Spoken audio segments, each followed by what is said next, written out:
Welcome to Tech Startup Stories, hosted by Natalie Binns. This is the podcast that takes you behind the scenes of the B2B startup world.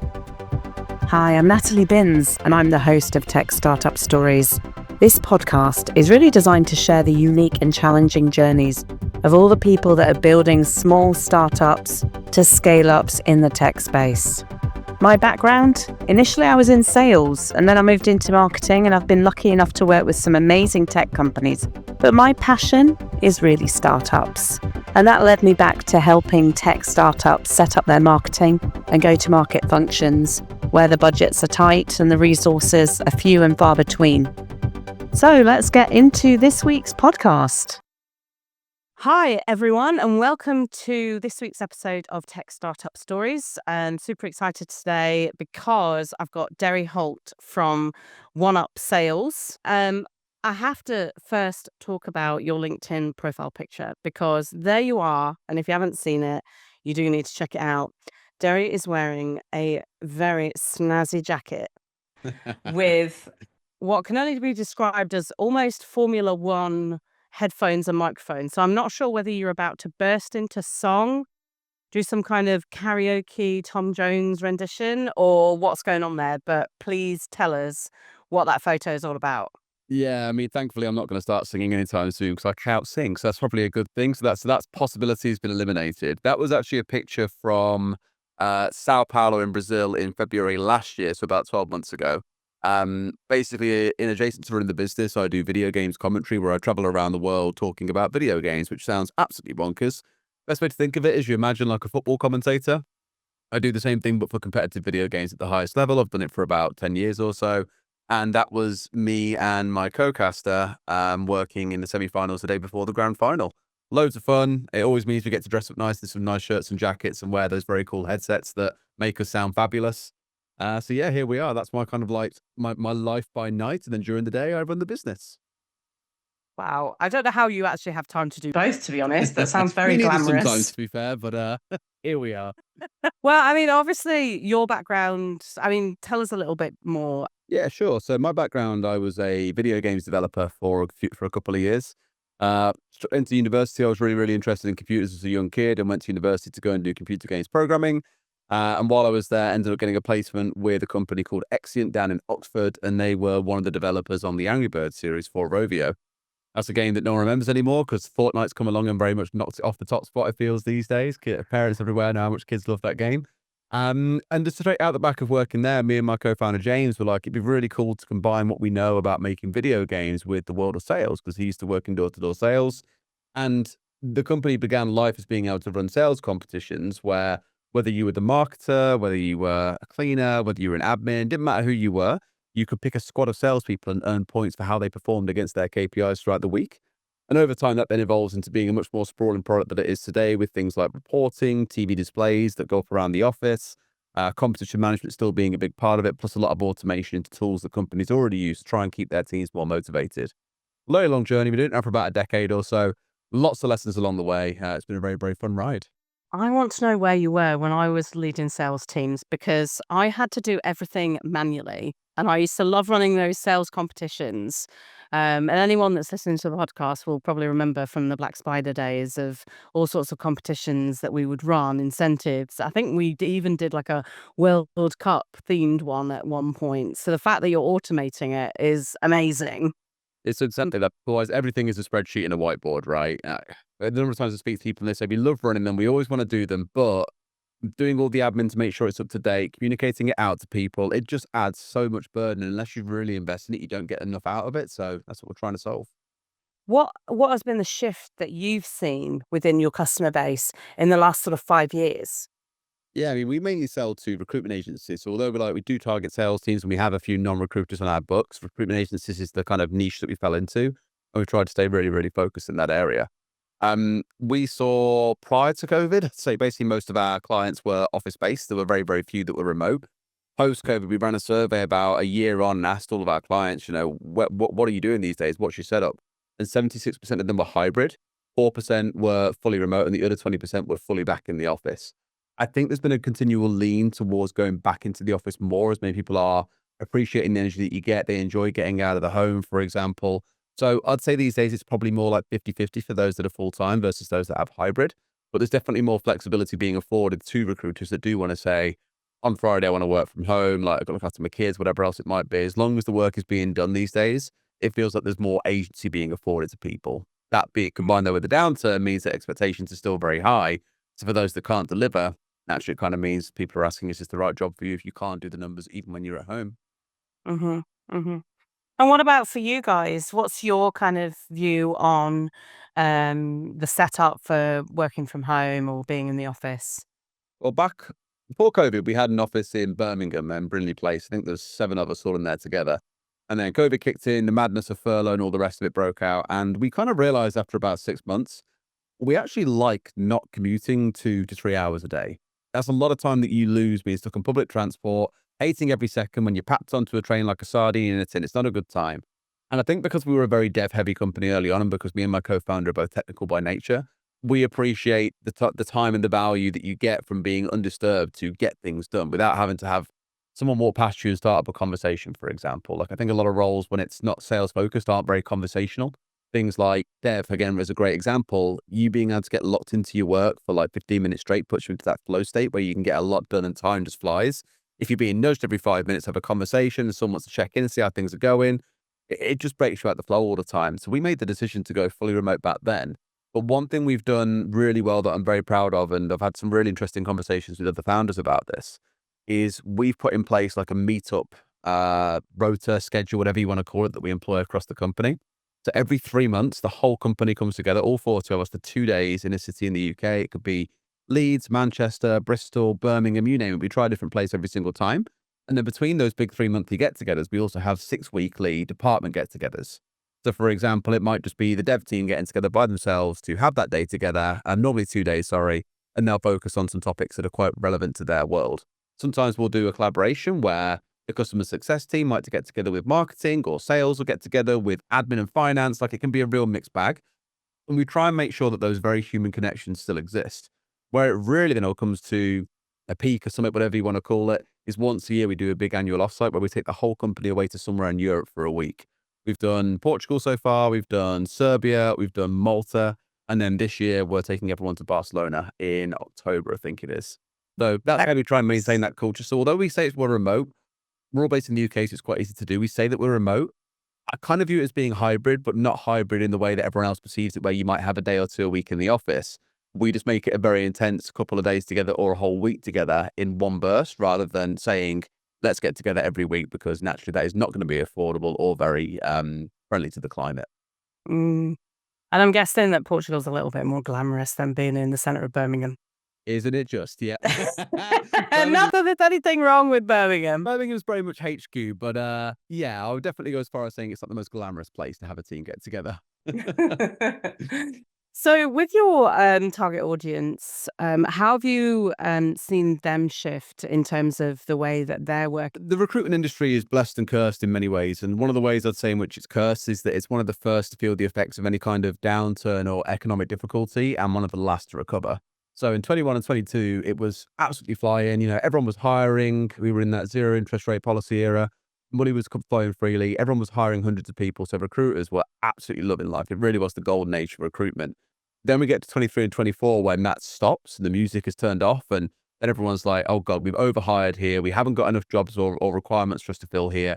We're going to have to downsize our teams. And truthfully, even since like the last 24 months or so, that's been quite a constant trend. Like we have customers that come up to renewal that were on a contract for say 30 users, and now they're down to 15 or down to 10. People are having to get really, really tight on how efficient they're being as a business. And frankly, because it's quite most recruiters make money by doing placements throughout each month as they go along. If they aren't making, they're costing the business money. They have to move them on quite quick. So we're still seeing a lot of companies downsize. The actual people themselves, I think, again, there's a bit of a flood back towards working in more central locations. London especially is very much a hot center for recruitment.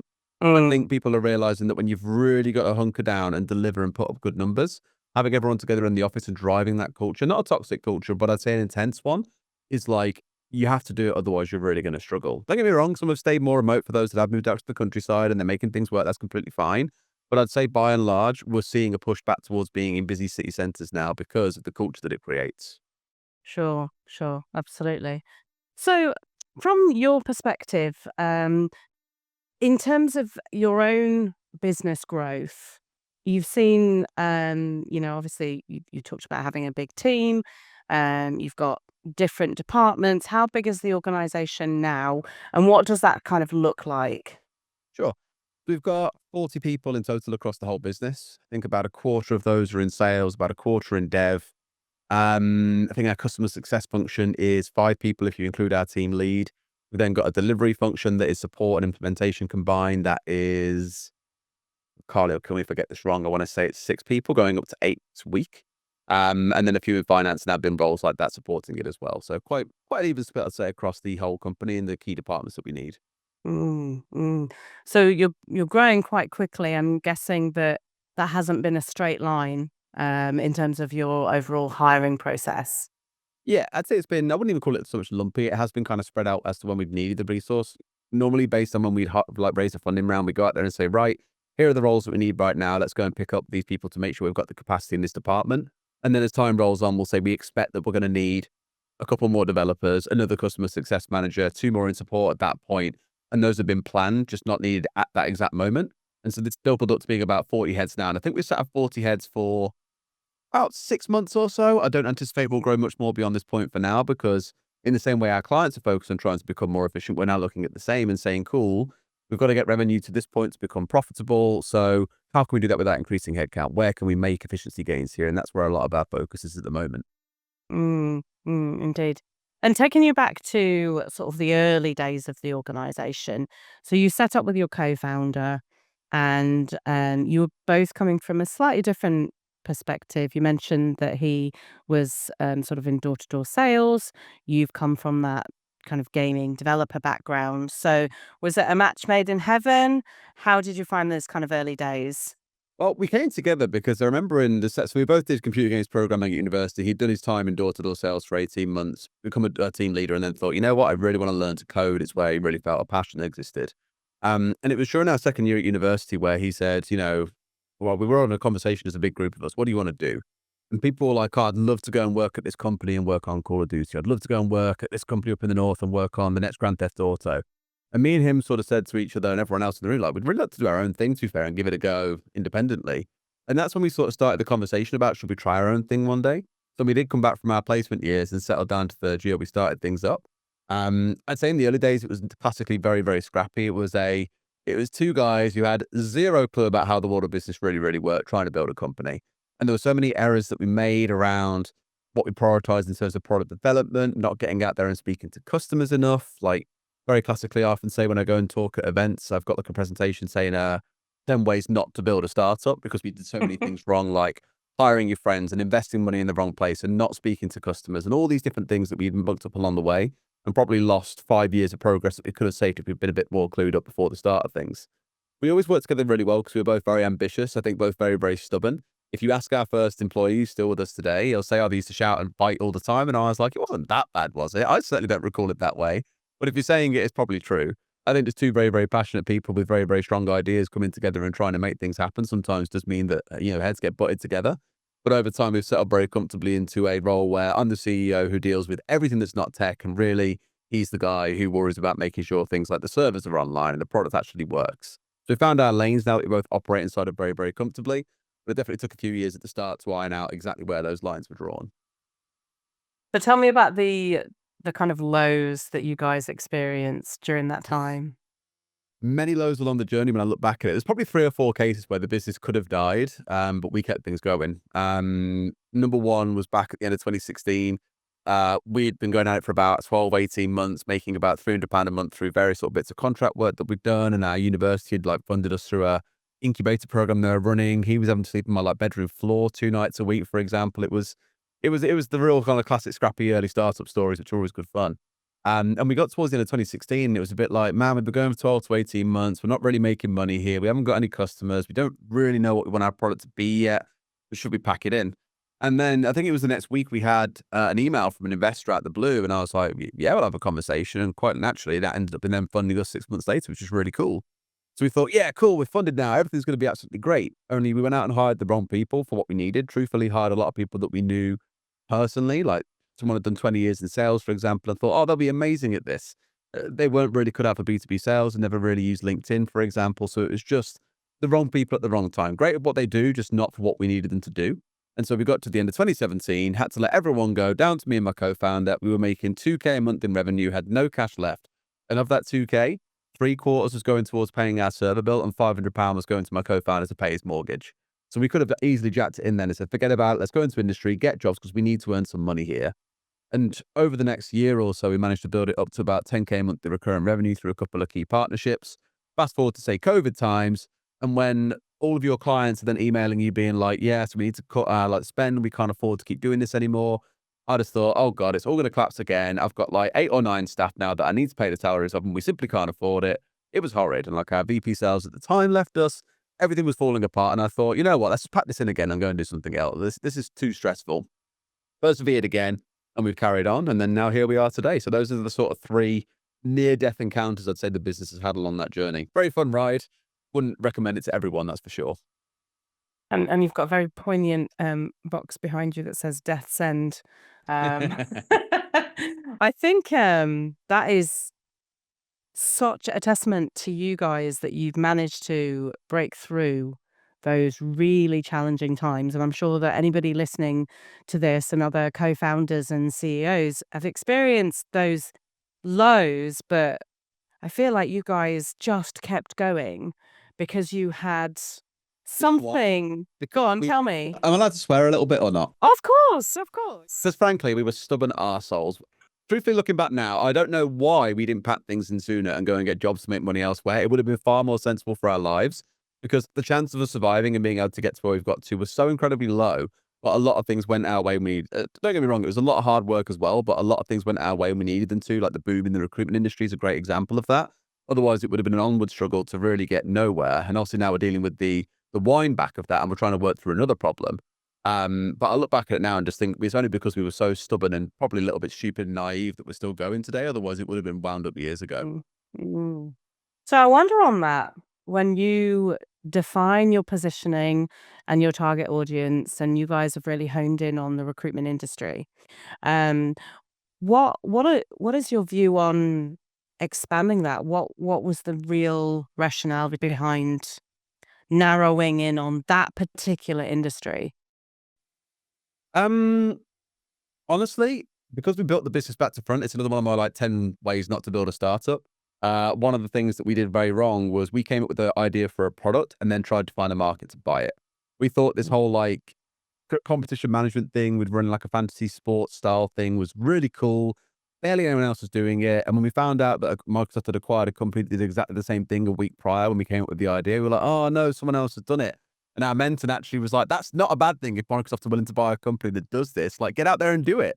And so we did. But the big problem was we didn't speak to enough customers. We came up with the idea on our own. We figured, oh, this would be a really cool way to do it. Like, it'd be nice if we could do X, Y, and Z and just started building these things.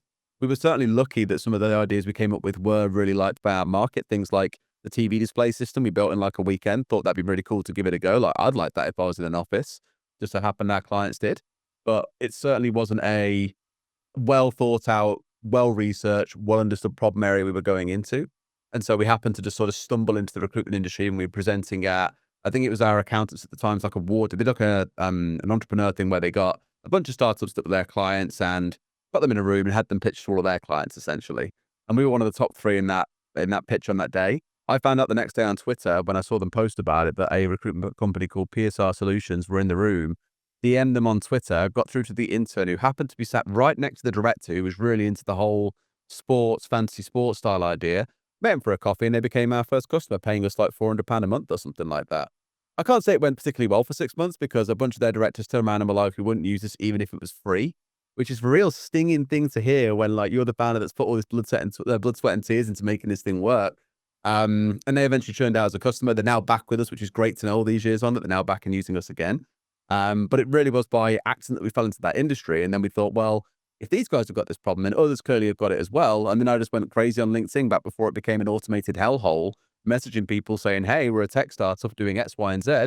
Would you mind having a coffee to talk through it? And from that signed about 10 customers. And that was how we thought, cool, that's our space now. And we're staying in recruitment. So we've never left it ever since. That's quite the story. And I really like what you were sort of saying about the fact You're very vulnerable when you hear negative feedback about your kind of baby. Man, it's horrible. Yeah. And yeah, it is. And it was one of our past podcast guests, Rodrigo Malakias, talked about the fact that you should really fall in love with the problem that you're solving and 100%. fall in The love products you're with. building. Absolutely, absolutely. And I think that is so key, because when you've got this amazing idea and you put hours and hours into the thought process before you've even written a line of code and before you've done any kind of marketing or anything, and then somebody shoots it down, it's Yep. painful. But the It fact is. you've then taken that, embraced it, been vulnerable, and kind of leaned into it, I think is amazing.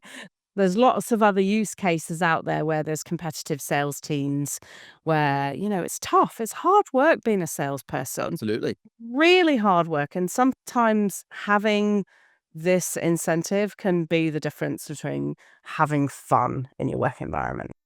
Totally. We've had this conversation every year for probably the last 8 years, truthfully. Do we go into a new market? Do we go into a new territory? Do we take the product somewhere else? Like, people have said all on the journey, like, oh, you shouldn't be in the recruitment industry, just go and serve into this one instead. And honestly, the conversation happens every few months. Like, it's endless. We've largely, or at least I've said, no, we're going to stick by our guns here and stick to what we know.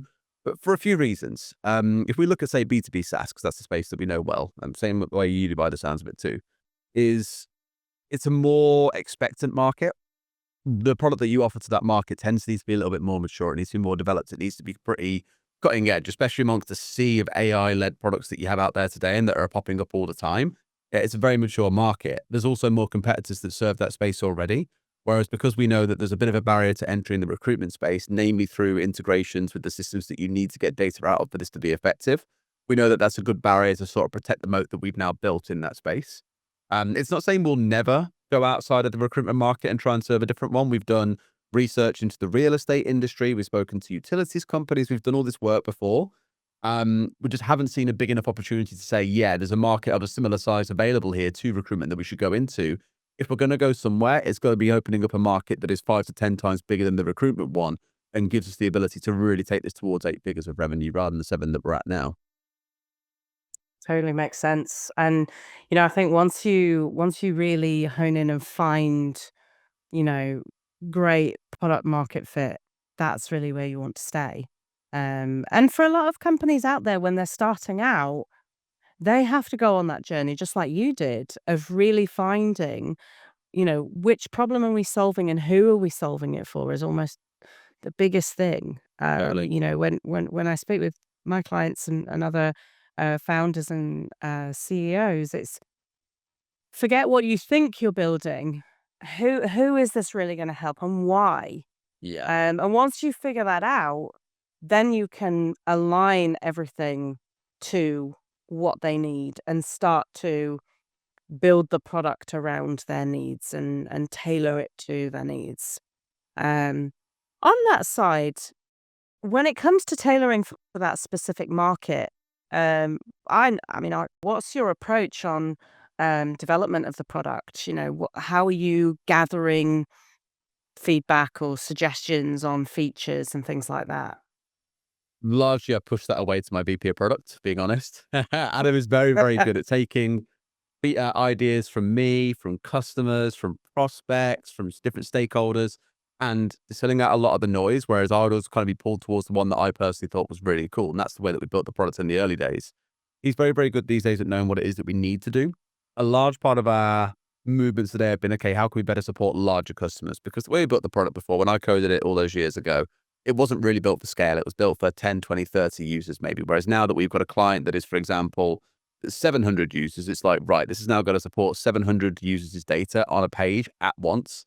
That is a lot of data to be able to put in one place and get it to work efficiently. So a lot of what he's had to focus on in the last, say, year is, one, upgrading functionality we've got to be able to compete with incumbents in the market, but also being able to better scale and support more users on a platform instance for those that are of a larger size, so we can try and close more of those out. That's been his move. And then already now what we're trying to do is talk about what's the next step.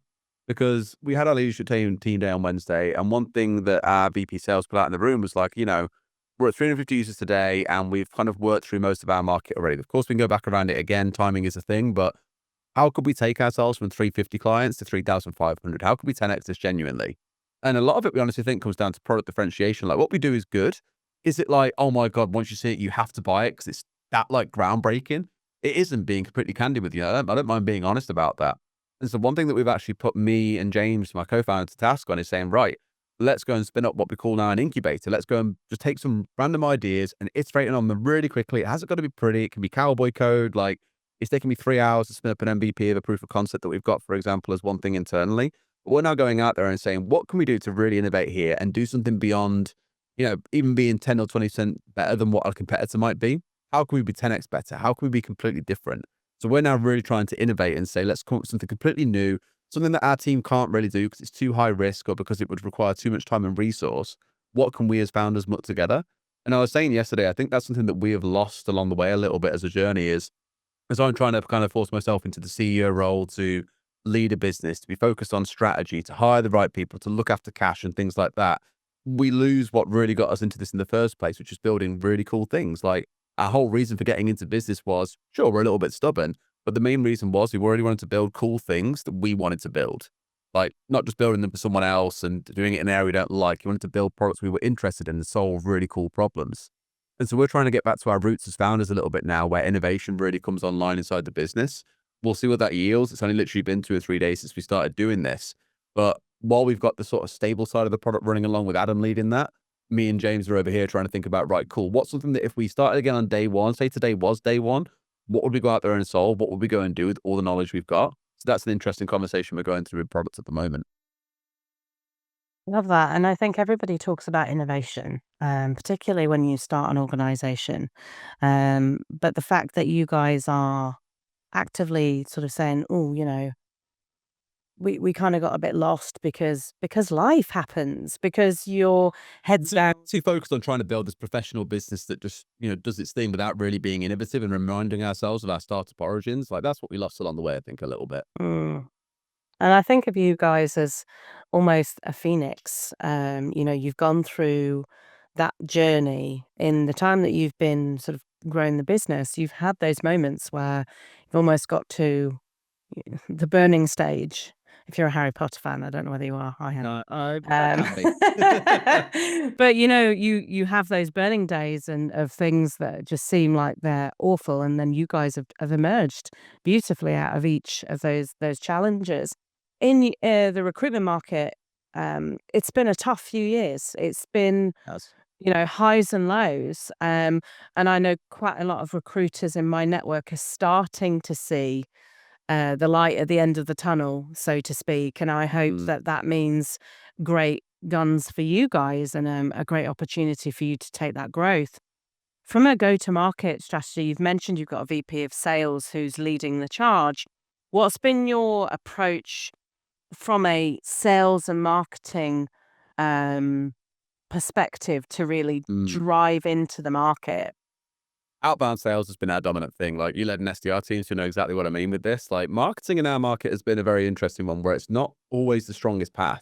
We found a lot of success in having an SDR team who are outbound in that market. And I think very regularly, year on year, about 75% of our revenue comes from outbound sales. And even during those down markets where things got tough and churn kind of became negative, it took over and reduced our revenue size. Whereas in 21 and 22, it always grew because clients were expanding so much. We've still seen the amount that cold outbound sales brings in year on year. As much as there are people out there on social media, you see it a lot. Oh, cold calling is dead. Like, trust me, it's not. You're just looking in the wrong places.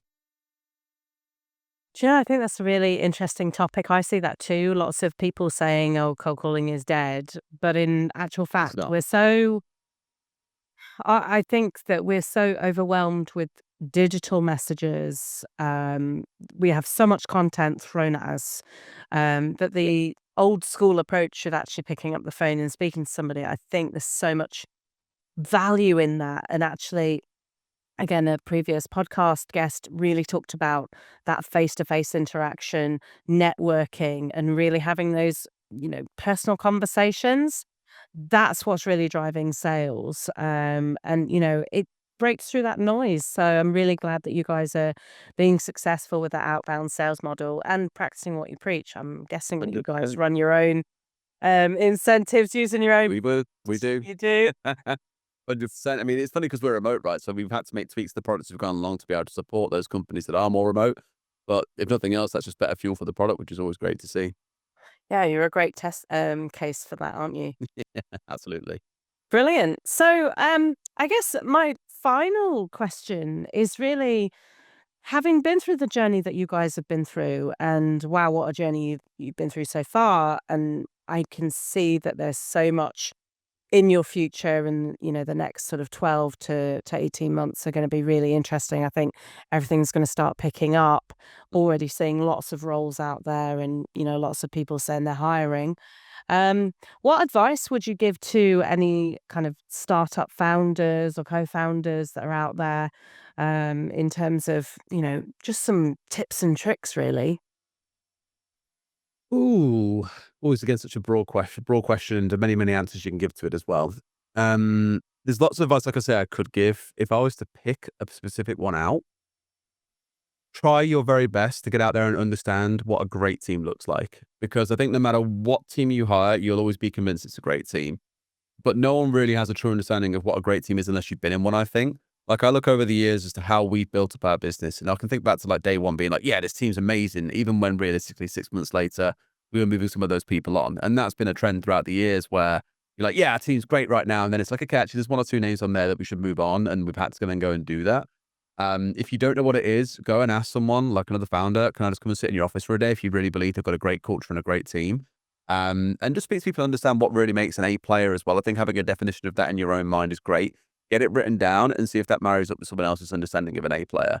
Because I appreciate it more now than ever at 40 people. Having a team that you just trust. And when I say this to my leadership team all the time, I don't say trust as a trust that you think they'll lie to you, but someone that you can give something to and you just know it's going to be handled. You haven't got to check in. They'll do a great job with it. That is worth its weight in gold. So it's not always the flashiest salesperson or the person with the greatest CV that's going to do a wonderful job for you. It's people that you can trust that are going to do a good job, do it on time, do it to a high quality. Find as many people like that as you can. Put them in any role you can find for them in your organization, and you will do well. I love that. That's brilliant. And I think, in this day and age, with people using a lot of AI to filter through CVs, and again, I've got another podcast guest who is going out in the next week or so, who will be talking about that value of hiring people because of who they are and what they can bring to the organization versus what boxes do they, tick, so to speak. You know what we do that's a really fun hiring thing that I've done for years, like senior hires, people like junior level, it doesn't matter. We get the CVs through. If I like their CV, I always email them afterwards and say, I've recorded a 10-minute video for you telling you about me, the company, and the role. Please watch it. I want one back from you that's 3 to 4 minutes long, telling me a little bit about you, something that you're passionate about, and why you think you're right for the role. That immediately cuts out about 70% of applicants who aren't serious about the job. And the ones who do come back with the video, it sounds brutal, but you can wean out the ones who aren't really going to be a fit for you straight away. The ones who like catch your interest a little bit or say something cool, you're just like, yeah, I want to have a conversation with you. And back in the early days, we used to say, would you go for a beer with this person? It's not really the way we are these days. We're more mature as an organization now, I'd say. But I still kind of carry that.